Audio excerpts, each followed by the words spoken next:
They walked onto that stage looking like two ordinary teenagers, quiet, a little nervous, almost easy to overlook. But within moments, something extraordinary happened. The room changed, the audience leaned in, and by the time the final note faded, Jonathan, Antoine, and Charlotte Jaconelli were no longer just students from Essex, they were a phenomenon. But here's the part no one really talks about.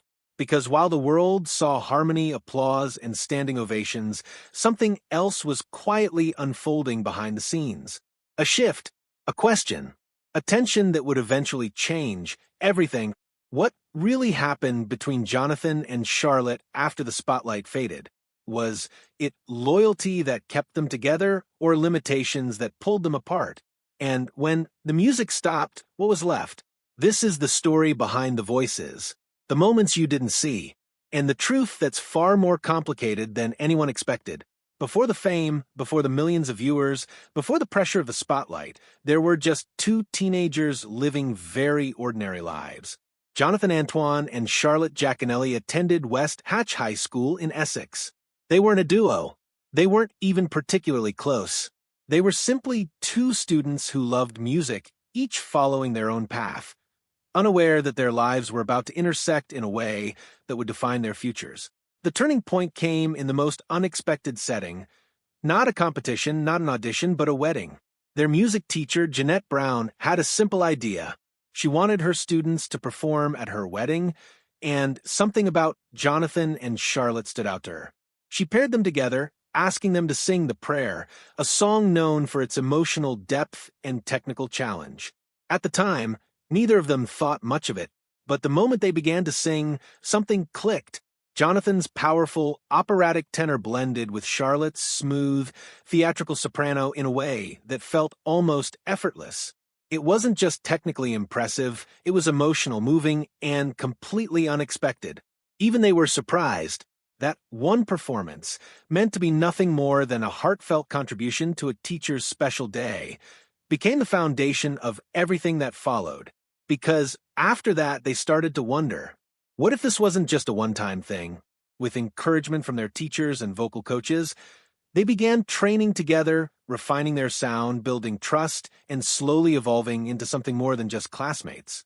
They became a duo, and not long after, they made a decision that would change their lives forever. They auditioned for Britain's Got Talent. Walking onto that stage in 2012, Jonathan and Charlotte didn't exactly fit the mold of typical stars. There was no flashy entrance, no over-the-top confidence. If anything, they seemed understated, almost fragile. And then came the moment that nearly changed everything. Before they even sang a note, Simon Cowell looked at them and made an assumption, one that would spark one of the most talked-about moments in the show's history. He questioned whether Charlotte was holding Jonathan back. In front of millions of viewers, he suggested that Jonathan might be better off performing alone. It was blunt. It was uncomfortable. And for a split second, it felt like the duo might unravel before they'd even begun. But then, Jonathan did something no one expected. He didn't hesitate. He didn't second-guess. He simply said no. No, he wouldn't go solo. No, he wouldn't leave Charlotte behind. Because to him, this wasn't just about talent. It was about loyalty, friendship, and something deeper than individual success. That moment changed everything. Because when they finally began to sing, the room fell silent. Their performance of The Prayer was nothing short of breathtaking. The emotion, the control, the harmony, it was undeniable. Whatever doubts had existed moments before were completely erased. And suddenly the narrative shifted. They weren't just contestants anymore. They were contenders. Week after week, Jonathan and Charlotte proved that their connection wasn't a fluke. They advanced through the competition, each performance stronger than the last. Their voices grew more confident, their chemistry more natural, their presence more commanding. And something else began to happen. People connected with them, not just because of their talent, but because of their story. They represented something rare in the entertainment world. Authenticity. When they performed Caruso in the semifinals, it wasn't just technically impressive, it was emotionally overwhelming. The audience didn't just hear the music, they felt it. Even Simon Cowell, who had once suggested they split, began to reconsider. He admitted that keeping them together might have been the right decision after all. And just like that, the doubt that once threatened to divide them became part of their narrative, a turning point that made their journey even more compelling. By the time they reached the finals, Jonathan and Charlotte weren't just participants in a competition. They were one of its defining acts. Their final performance brought everything full circle. Returning to the prayer, they delivered a rendition that was more polished, more powerful, and more emotionally resonant than ever before. They didn't win the competition, but in many ways it didn't matter, because they had already won something far more valuable, the hearts of millions. After the show, success came quickly. Record deals, media appearances, a rapidly growing fan base. They signed with a major label and released their debut album, which climbed the charts and confirmed what many had already believed. This wasn't just a TV moment. This was a real career.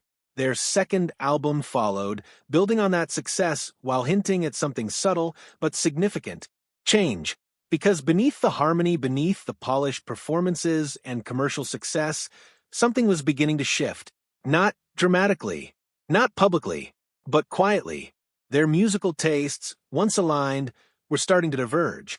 Jonathan was drawn deeper into classical opera, embracing the power and tradition of that world. Charlotte, on the other hand, found herself increasingly pulled toward musical theater, storytelling, and contemporary styles. At first, it wasn't a problem. Differences can strengthen a partnership, but over time, those differences became harder to ignore. And then came the moment that made it impossible to avoid. When discussions began for a third album, something unexpected happened. They couldn't agree. Not on one song, not on one direction, not on one shared vision for what came next. It wasn't dramatic. There were no arguments, no falling out. Just a quiet realization. They were no longer heading in the same direction. For two people who had built everything together, that realization was both simple and devastating. Because sometimes the hardest endings aren't caused by conflict. They're caused by growth. After taking time to reflect, they made the decision. They would go their separate ways. The split in 2014 marked the end of an era, but not the end of their story. And what makes it so compelling is this. There was no scandal, no betrayal, no dramatic fallout. Just two people acknowledging that who they had become no longer aligned with who they were when they started. Still, that didn't make it easy. They had spent years side by side, on stage, in studios, navigating fame together. Letting go of that kind of partnership isn't just a professional decision. It's personal. And even though they handled it with maturity and respect, there was an undeniable sense of loss. Because something real had ended. In the years that followed, their lives moved in different directions. Jonathan stepped fully into the world of classical music, releasing solo albums that showcased the depth and power of his voice. He built a reputation as a serious artist, performing internationally and continuing to evolve. Charlotte found her place in musical theater, where storytelling and performance took center stage. On stage, she wasn't just singing, she was becoming characters, exploring emotion in a different way. Both succeeded. Both grew. But something else happened too. Distance. Not just physically, but emotionally. In later interviews, Jonathan admitted that they didn't speak often anymore. Not because of any lingering tension, but because life had simply moved on. Careers, schedules, new priorities, the kind of things that quietly reshape relationships over time. For fans who had once seen them as inseparable, it was a difficult reality to accept, but it was also an honest one. And yet, despite the distance, there has never been bitterness between them. When they speak about each other, it's with respect, with gratitude, with an understanding of what they shared and what they achieved together. Because some connections don't disappear. They just change. As the years passed, both Jonathan and Charlotte continued to evolve, not just as artists, but as individuals. Charlotte embraced her identity more openly, sharing her personal journey and becoming a voice for authenticity and self-expression. She connected with audiences in new ways, not just through performance, but through honesty. Jonathan underwent his own transformation, focusing on his health, his mindset, and his sense of purpose. His journey wasn't just physical, it was emotional, a process of taking control of his life and redefining who he wanted to be. In many ways, both of them were doing the same thing, growing, separately. And that brings us to the question that still lingers. After everything, the success, the split, the years apart, what comes next? Could they ever perform together again? It's a question fans continue to ask, and the answer isn't entirely clear. They've never ruled it out. The respect is still there. The history is still there. And the magic they created together hasn't been forgotten. But whether their paths will ever cross again on stage is something only time can answer. What we do know is this. Jonathan Antoine and Charlotte Jaconelli weren't just a duo. They were a moment. A reminder that sometimes the most powerful connections aren't meant to last forever, but that doesn't make them any less meaningful. Because for a brief period of time, two voices came together and created something unforgettable. And even now, years later, people still remember how it felt. Not just to hear it, but to believe in it. And maybe that's the real story. Not what went wrong, not what ended, but what existed in the first place. A partnership built on trust, a journey shaped by growth, and a legacy that continues separately but still connected in the memories of everyone who witnessed it. Because sometimes the most beautiful harmonies don't last forever, but they echo long after the music fades.